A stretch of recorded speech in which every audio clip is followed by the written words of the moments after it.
FMI vê alta de 5,3% no PIB do Brasil em 2021, mas mantém projeção global de crescimento. Segundo a instituição, resultados do país foram acima do previsto no primeiro semestre, mas emergentes têm maior risco de novos surtos da pandemia do coronavírus e de revisões econômicas para baixo. O Fundo Monetário Internacional, FMI, revisou para cima a projeção de PIB do Brasil em 2021. Pelas novas estimativas, a instituição espera alta de 5,3% da economia do país este ano. Comparada à estimativa de 3,7% de crescimento publicada em abril, houve, portanto, elevação de 1,6 ponto percentual. Com a maior alta esperada para este ano, a projeção para 2022 foi reduzida em 0,7 ponto, de 2,6% para 1,9%. O FMI atualizou suas projeções na edição de julho do relatório World Economic Outlook, publicado nesta terça-feira, 27. O crescimento da economia global, no entanto, não sofreu alterações na estimativa de alta de 6% para 2021, mas subiu para 4,9% em 2022, mais 0,5 pp. O órgão ressalta, contudo, que houve movimentações significativas entre os países que compõem o estudo. O Brasil é um dos exemplos de melhora acima da média, e que puxa, ao lado do México, a elevação de projeção da região da América Latina e Caribe. O FMI explica que as projeções brasileiras melhoraram bastante por conta de resultados de atividade econômica acima do esperado no primeiro semestre e demonstração de força de exportações, em especial de commodities. Já o México se beneficia do avanço da economia dos Estados Unidos, seu principal parceiro econômico. Economias avançadas, como a norte-americana, receberam um pequeno impulso de 0,5 ponto percentual nesta revisão, em virtude do avanço da vacinação contra a Covid-19 e de estímulos fiscais, que ainda agem sobre a recuperação do baque pandêmico. Principal motor do bloco, os Estados Unidos da América, sozinhos, tiveram aumento de 0,6 pp, chegando a uma expectativa de avanço de 7% em 2021. Em 2022, a arrancada deve continuar. Com aumento de 1,4 ponto contra a projeção de abril, o país deve crescer mais 4,9% no próximo ano. O FMI ressalta que o acesso às vacinas foi o grande flanco entre as economias desenvolvidas e emergentes no relatório de julho. Enquanto as maiores economias passam a se beneficiar da imunização ainda em 2021, as mais vulneráveis sentem o atraso do fim da pandemia. Os mercados emergentes, em média, tiveram revisão para baixo do PIB. Quem puxa a piora é a Índia, que teve reduzida em 3 pontos percentuais a sua projeção.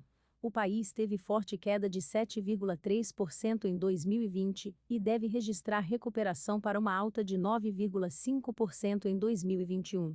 A região de emergentes asiáticos ainda deve ter alta de 7,5% em 2021, mas perdeu 1,1 ponto percentual em relação ao relatório de abril.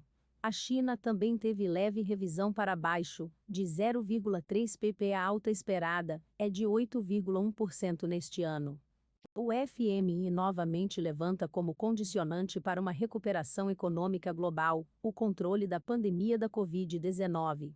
O fundo listou 4 principais riscos: as variantes do coronavírus, os choques pós-pandêmicos, os desajustes de oferta e demanda e a pressão inflacionária.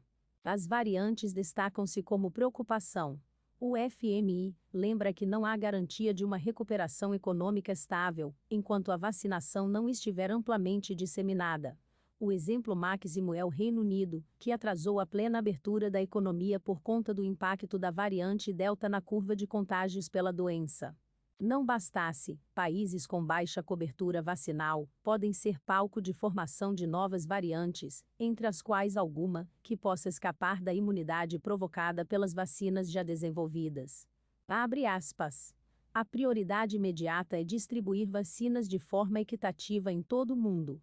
Fecha aspas. Afirma o FMI. Outro tema central é a inflação global. O fundo reconhece que as pressões de preços recentes refletem desenvolvimentos incomuns relacionados à pandemia. Segundo o FMI, a inflação deverá retornar aos seus níveis pré-pandêmicos na maioria dos países em 2022, embora a incerteza permaneça alta. O FMI afirma que as perspectivas da política monetária de países desenvolvidos será fundamental para moldar as expectativas de inflação e proteger contra o aperto prematuro das condições financeiras. Abre aspas. Os bancos centrais devem, em geral, examinar as pressões inflacionárias transitórias e evitar o aperto, até que haja mais clareza sobre a dinâmica dos preços subjacentes. Fecha aspas. Diz o relatório. No entanto, diz o fundo, existe o risco de que as pressões transitórias se tornem mais persistentes e de que os BCS precisem tomar medidas preventivas. Uma surpresa nesse sentido seria ainda pior em países emergentes, em que ainda é esperada alguma pressão nos preços de alimentos e atraso no repasse dos preços mais altos do petróleo para os importadores, por exemplo. Abre aspas. O crescimento seria mais fraco do que o projetado se os obstáculos logísticos na aquisição e distribuição de vacinas nos mercados emergentes e nas economias em desenvolvimento levassem a um ritmo de vacinação ainda mais lento do que o previsto. Fecha aspas. Diz o relatório. Além disso, o excesso de poupança das famílias pode ser liberado de forma mais gradual, se elas permanecerem preocupadas com as perspectivas de emprego e segurança de renda, pesando sobre os gastos agregados. Se inscreva para acompanhar a cobertura completa dessa notícia e de muitas outras.